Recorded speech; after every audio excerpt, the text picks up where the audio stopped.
I'm pretty cautious about dating white boys now because Anti-fatness is rooted in misogyny, racism, colonialism, and has evolved to be a major tool of patriarchal capitalism. So anyways, do we agree that my dad's being a complete jerk right now? Hey everybody, welcome back to the channel, and buckle up and get ready to lose some brain cells with me because we're here with another edition of Brad vs. TikTok, where I react to the craziest and most ridiculous ideas going viral on the Clock app. We've got more woke TikToks on deck for today, and some of them are real doozies. But first, I'm Brad Polumbo. Welcome to my channel. If you're new here, do consider subscribing and sticking around.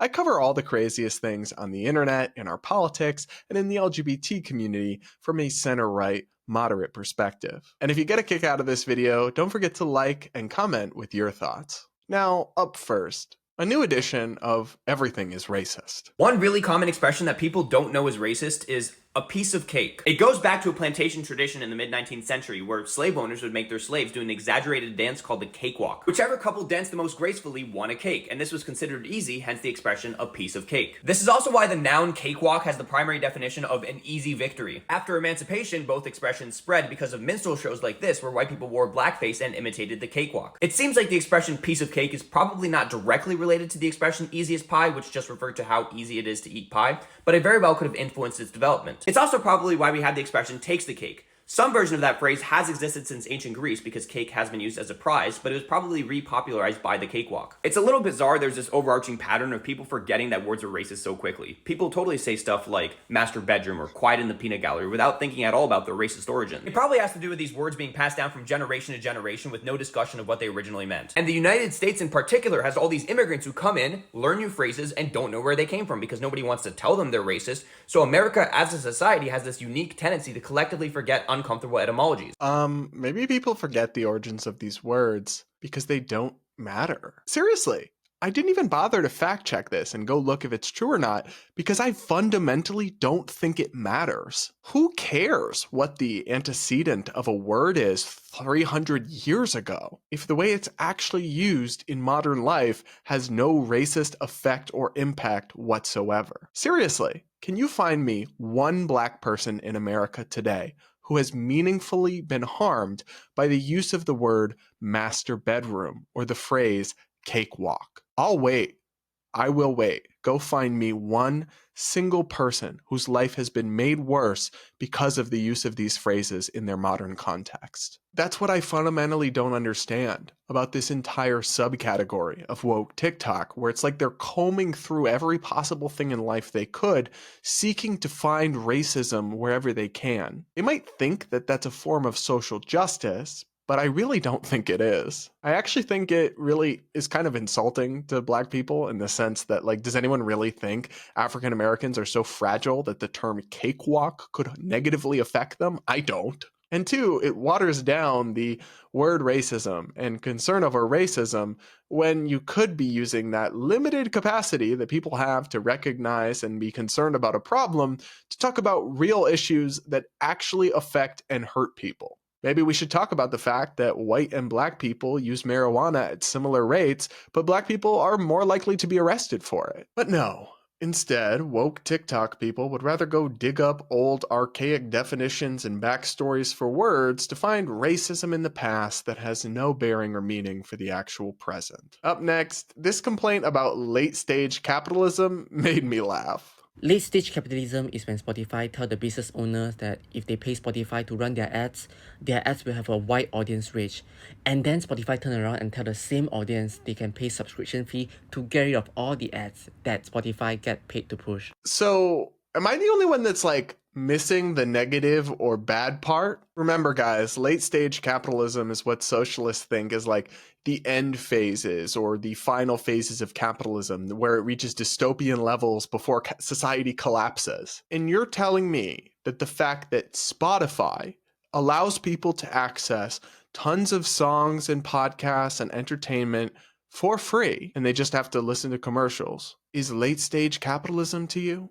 Because that sounds like a good deal to me. And then if you really don't like the commercials and ads, you can pay extra to not have them. So a super valuable product is given out for free, and then you can pay extra if you want an even better version of it. And that's the dystopian version of capitalism to y'all? And are you worried that like advertisers aren't getting the bang for their buck or something? Like how is that something you should care about of all people? And of course, like they are, like they get the numbers of who's getting to see their ads and it's working for them, or they wouldn't continue to spend ad money on Spotify. I just find it comical, and polling bears this out too, how uninformed young people are on average. Not all of them, but on average, when it comes to basic facts and realities about capitalism and socialism. Up next, more TikTok cringe from fat positivity activists. We're fat. Of course, the only medical advice we've ever received is to lose weight. No matter the ailment, we're fat.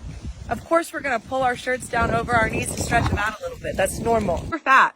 Of course, we endured a childhood of internalized fat phobia, only to find fat scholarship later in life and discover that anti-fatness is rooted in misogyny, racism, colonialism, and has evolved to be a major tool of patriarchal capitalism. Huh? Y'all, I'm gonna need an explanation of how anti-fatness, wanting to be healthy, is sexist? What I found particularly funny about this woke word salad is when she describes anti-fatness as capitalist in its nature. The hilarious part to me is that companies actually profit, babe, off of you being overweight and unhealthy. You spend way more on your healthcare costs than you would if you were a healthy weight. You eat way more food and buy way more things in the food industry. So if anything, the capitalists out there probably love this pro-fat message you got. Fundamentally, none of it makes sense. To whatever extent the body positivity movement emerged as a necessary corrective to end shaming and bullying,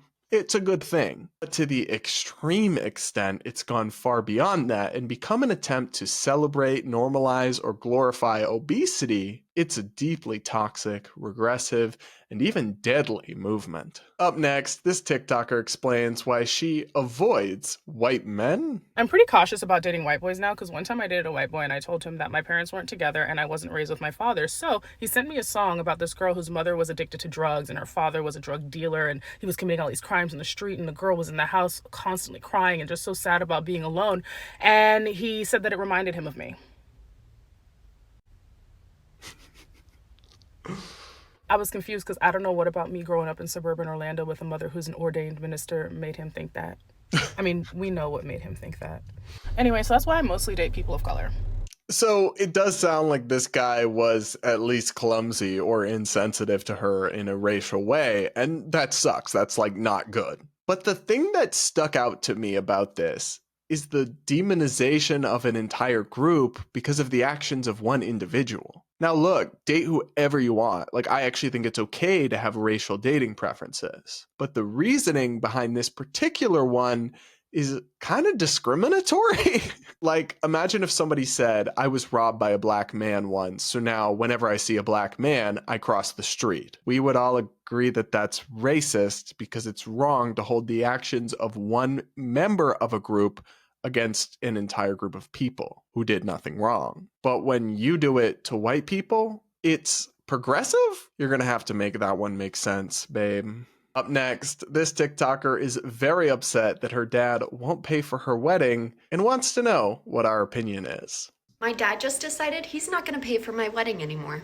What I'm finding out is if you let your parent pay for your wedding, you kind of have to do it their way. I finally told my parents, I'm going to do this my way, and they backed out of paying for it. So let me tell you what happened.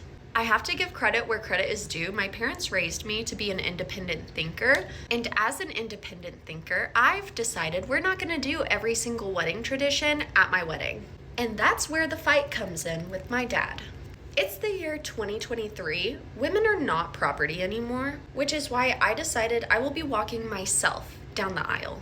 My parents do not own me, and I'm not some property to be given away. My dad was not very happy to find out he wouldn't be walking me down the aisle. In his eyes, I'm taking away one of the most important parts of the day. Apparently, a first dance with my father isn't enough. My dad keeps going back to the point of, we've never treated you as property, why would you say that? He's also trying to say I'm discrediting everything him and my mom have done for me, which to me just feels unrelated. Like, I'm just not a fan of that tradition. I feel like he's been talking to his buddies because the other day he came back to me and said, well, if you want to be independent, then you can pay for it yourself. which to me still feels like if you're not gonna do your wedding the way I want, then I'm not gonna pay for it, and that just doesn't feel right to me. So anyways, do we agree that my dad's being a complete jerk right now? Really hoping he comes around, because there's no way I can afford this wedding if he doesn't help me with it. So I'm just kind of holding out hope that he'll come through. Babe, you either like tradition or you don't. You can't have it where the parts of the tradition you don't like you're going to do away with, but the tradition where your dad still has to pay for your wedding, we'll keep that one. Now look, I'm actually sympathetic to her view. It's not going to be relevant for me, obviously, but I don't love the tradition of a father giving away a daughter. Do whatever you want. If that's what you want to do, knock yourself out. But there is something weird about how that is like giving away, like transferring from one man to another, the woman. Like, I can get why she might not like that. But I can also see why it would be important and symbolic to the dad and why he'd be upset that you're cutting that out of the wedding. You totally have the right to run your wedding and plan your wedding however you want. But you also got to pay for it yourself if you want that right. Of course, if somebody's paying for something, they have the right to have a say in how it's done. What? This is just peak TikTok for me. It's the entitlement, it's the wanting things your way without wanting to actually be an adult and pave your own way in life. Y'all wanted feminism. Y'all wanted equality. Well, you can't just have the fun parts, babe. So I definitely sympathize more with the dad in this situation and less with the girl. Just pay for it yourself if it's really that important to you to not have this part of the ceremony. And stop the double standards. Alright guys, that's it for today. I can't handle any more TikTok without incurring permanent brain damage. If you enjoyed this video, even in a sick, masochistic type of way of enjoying my suffering, don't forget to like and comment with your thoughts and subscribe. This community is growing so fast, we're so close to 100K, and I would love to have you be a part of it. And with that, I'll see you all in my next video. But if somehow you're not sick of me yet, you can go here or here to check out some of my other recent content.